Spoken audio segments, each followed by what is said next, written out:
안녕하십니까. 오늘 바이블 브런치 함께 하실 텐데요. 저는 개인적으로는 이제 두 번째 시간이 되겠습니다. 이렇게 영상으로 또 성도님들을 만나 뵙게 돼서 너무나도 반갑고, 또 계속해서 지금 이제 비대면 상황이 이어지고 있는데 이렇게라도 영상으로라도 인사드릴 수 있어서 그래도 다행인 것 같습니다. 또 어제는 또 눈이 엄청 많이 내렸죠. 최근에 또 이제 많이 추워졌는데 또 건강 조심하시고, 또 코로나도 항상 유의하시면서 건강 관리도 잘 하시는 성도님들 되셨으면 좋겠습니다. 네, 말씀으로 이제 함께 나누게 될 텐데요. 오늘은 누가복음 4장 12절에서 13절 말씀 함께 나누도록 할 텐데요. 각자 계신 자리에서 함께 말씀을 봉독하도록 하겠습니다. 예수께서 대답하여 이르시되 주 너의 하나님을 시험하지 말라 하였느니라. 마귀가 모든 시험을 다한 후에 얼마 동안 떠나니라. 1절에서 13절까지 말씀을 하나의 말씀으로 이렇게 보면서 이제 예수님께서 마귀에게 광야에서 시험을 받으시는 장면이 나오고 있죠. 그래서 이제 많이 이제 들으시고 아시고 계시겠지만 3절에서는 너가 하나님 아들이면 돌들로 명해서 떡이 되게 해라 라고 이렇게 말을 하고 있습니다. 예수님은 이제 그 마귀의 말에 대해서 이제 신명기 8장 말씀을 인용하시면서 사람이 떡으로만 살 것이 아니다 라고 이렇게 말씀하시면서 마귀의 말을 싹둑 잘라버리십니다. 그리고 이제 예수님에게 가장 원초적인 접근을 한 것이죠. 이 마귀가 40일간 굶으시고 계셨던, 그리고 기도하시면서 계셨던 예수님께 돌로 떡을 만들게 해라. 그래서 그 너의 배고픔을, 너 지금 많이 배고프잖아. 만들어서 너가 정말 하나님 아들이면 그 돌들로 떡 만들어서 너가 한번 먹어봐. 이렇게 정말 원초적인 접근을 하는 거죠. 그러면서 예수님의 마음을 조금 무너뜨리려고 하는 그런 되지도 않는 접근을 하고 있는 것이죠.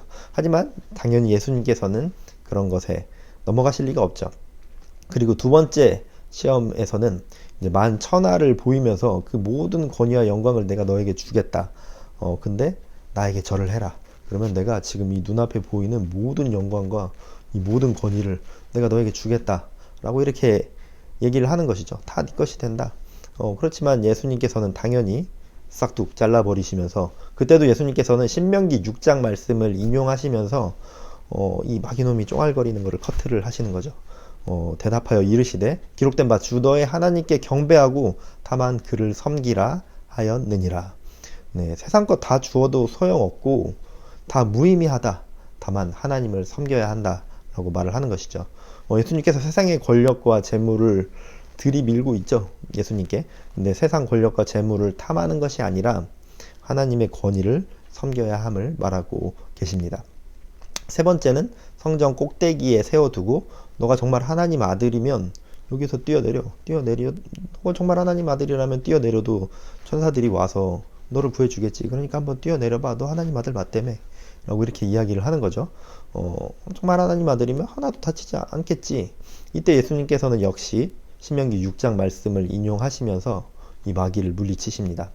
하지만 첫 번째, 두 번째 때 마귀가 시험했을 때보다 더 강하게 말씀을 하시죠. 주 너의 하나님을 시험하지 말라. 마귀는 처음에 가볍게 원초적인 접근으로 예수님의 마음을 흔들어 보려고 했습니다. 40일간 굶고 있었던 예수님께서는 당연히 성자 하나님이시지만 인간의 몸을 하고 계셨잖아요. 우리와 동일하게 배고픔을 느끼고 우리와 동일하게 지금 한국에 계셨다면 추위를 느끼시고 그런 인간의 몸을 하고 계셨기 때문에 그 40일간의 배고픔, 그것이 이제 단순한 배고픔이 아니라 이제 고통으로까지 이어질 수 있는 상황 가운데서 너가 정말 하나님 아들이면 돌들로 떡이 되게 해서 너 지금 배고프잖아. 어서 먹어야지. 당연히 예수님께서 그럴 능력이 있으셨죠. 그렇기 때문에 그 가진 능력, 너 가진 능력이 있잖아. 그러니까 그걸로 너 지금 배고픔 해결하면 될 거 아니야. 라고 원초적인 접근을 했지만 사람이 떡으로만 살 것이 아니라고 이렇게 말씀을 하셨었고, 두 번째는 권력과 재물로 계속해서 유혹을 했지만 세상 권력을 섬기는 것이 아니다. 하나님의 권위를 섬기라고 이야기를 했고, 또 마지막엔 하나님에 대한 예수님의 믿음을 흔들려고 했습니다.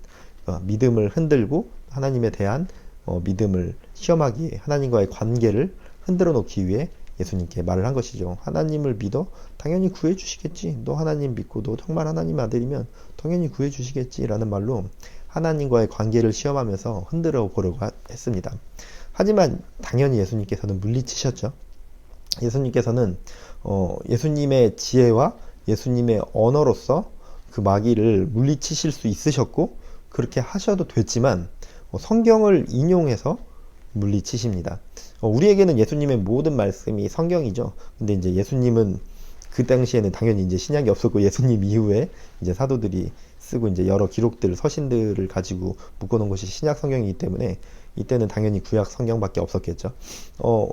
예수님께서는 당연히 예수님의 언어로 지혜로 마귀 사탄 충분히 물리치실 수 있었습니다. 하지만 하나님의 말씀인 성경을 인용해서 물리치셨는데 하나님의 생명의 말씀인 성경을 통해 사단에게 대응하시면서 정말 되지도 않는 그런 유혹을 물리치시면서 승리를 하십니다. 신의 몸이 아닌 인간의 육신을 하신 상태로 40일간 굶주리셨지만 하나님의 말씀인 성경으로 물리치셨습니다. 최초의 인간이었던 아담과 하와는 뱀의 유혹에 넘어가 에덴에서 쫓겨나고 말았죠. 그로 인해 죄가 사람에게 들어왔습니다. 하지만 예수님께서는 유혹을 물리치시고 완전한 승리를 이루셨습니다. 그런 완전한 승리를 이루신 예수님께서 우리에게 구원을 주신 것이죠. 완전한 승리를 가진 예수님만이 우리에게 구원을 주실 수 있는 것입니다. 그런 우리의 삶은 어떤지 돌아보게 됩니다. 사단은 정말 큰 죄, 정말 누구나 느낄 수 있는 그런 큰 죄를 들이밀면서 우리를 처음부터 시험하진 않습니다. 작은 죄 하나 들이밀면서 그것이 그 사람에게 먹히면 조금 더 큰 죄, 조금씩 더, 조금 더 야금야금 그렇게 하나씩 우리의 마음에 죄를 속삭입니다. 그렇게 하나님과 멀어지게 하려는 것이죠. 원초적인 것들로 무너뜨립니다. 원초적이라는 것에 대한 개념을 조금 더 확장시켜서 우리가 받아들여야 할 것 같습니다. 단순히 먹고자 하는 문제뿐만 아니라 자녀의 문제, 관계, 사람들과의 관계의 문제, 그리고 생계의 문제들을 들이밀면서 우리들에게 다가오고 있습니다. 결국 원초적인 문제라는 것은 나의 환경의 문제로도 이어지는 것이죠. 나의 환경의 소리들이 나를 하나님과 멀어지게 만들어 버립니다. 너가 지금 교회 갈 때야? 너가 지금 누구를 도와줄 형편이니? 너 지금 쉬어도 돼. 그런 각자만의 다양하게 들려오는 환경의 소리들이 있습니다. 그렇게 원초적인 문제들로 하나님과 조금씩 멀어지게 무너뜨리기 시작합니다. 또 물질과 명예로 무너지기도 합니다. 이런 것들로 무너지지 않으면 사단은 결국 하나님과의 직접적인 관계를 무너뜨리려고 합니다. 너 그렇게 열심히 예배하고 봉사하고 사역하는데 하나님이 이 정도는 해주시지 않겠어? 하나님이 당연히 건강하게 해주시겠지. 하나님이 당연히 경제적으로 어렵지 않게 해주시겠지. 너 지금 사업하는 거 또 하나님 그렇게 열심히 섬기는데 너 하나님 자녀인데 당연히 하나님이 좋은 사람들 보내주시고 또 이렇게 사업도 확장되게 하시고 평온하게 뭔가 길이 열리게 도와주시겠지. 너 하나님 아들이라며, 너 하나님 딸이라며, 너 하나님 열심히 믿는다며 당연히 그렇게 해주시겠지. 또는 반대로는 야 하나님이 그것도 안 해주셨어? 야 하나님이 너 아들 취업도 안 시켜주시니? 야 하나님이 너 아버지 병도 안 낫게 해주셨어? 그렇게 돌아가시게 놔두신 거야? 하나님이 너 사업 잘 되게 하나도 도와주시지 않아? 이렇게 하나님과의 관계를 무너뜨리는 그런 속삭임들이 있습니다. 그때 우리가 취해야 할 스탠스는 예수님과 같이 하나님의 말씀으로 수많은 유혹과 속삭임들을 물리쳐야 합니다. 원초적인 것들 그리고 물질적인 것들은 불필요한 것이 아닙니다. 인간의 삶 가운데 필요한 것이고 원초적인 것, 물질적인 것 자체가 사실은 우리의 삶 가운데 너무나도 가까이 있는 것이고 그것이 우리의 삶이라고 이야기할 수도 있습니다. 그것 자체를 죄악시 여기고 그리스도에게는 불필요해. 그리스도인들은 물질도 필요 없고 자녀도 필요 없고 취업도 필요 없고 그런 얘기를 하는 것이 아닙니다. 하지만 하나님과의 관계와 연결되는 문제라면 나의 원초적인 문제, 물질적인 문제로 인해 그것이 죄로 나아가고 그것이 하나님과 나를 멀어지게 한다면 그때는 무가치하고 불필요한 것이 되어버립니다. 그때 우리는 담대하고 과감하게 하나님의 말씀으로 물리쳐 승리해야 합니다. 광교 꿈의 가족들 모두 능히 이길 수 있는 힘으로 이미 하나님께서 주어 주셨습니다. 그리고 그 마음 가운데 분명히 그런 믿음과 힘이 하나님께서 주어 주셨음을 믿습니다.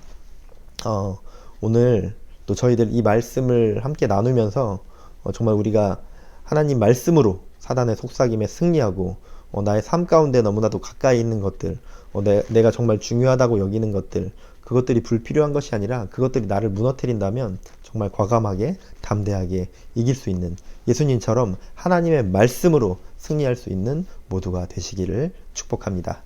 네, 오늘 댓글에도 여러분들의 기도 제목을 올려주시면 또 함께 기도하면서 저희들 우리 관계 꿈의 교회 가족들 모두의 기도를 함께 나누는 시간을 갖도록 할 테니까요. 댓글로 달아주시면 또 확인하고 함께 중보하는 시간 갖도록 하겠습니다. 네, 제가 기도하고 또 각자의 기도로 나누는 시간으로 이어가도록 하겠습니다.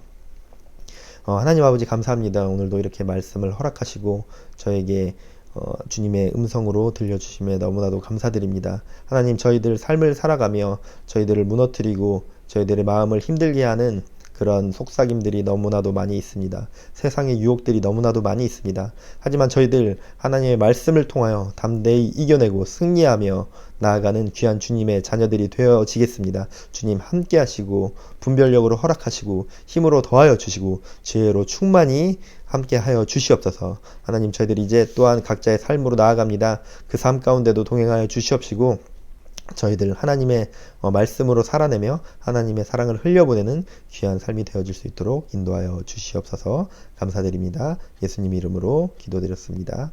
아멘. 네, 이제 각자 기도의 시간을 갖도록 하겠습니다.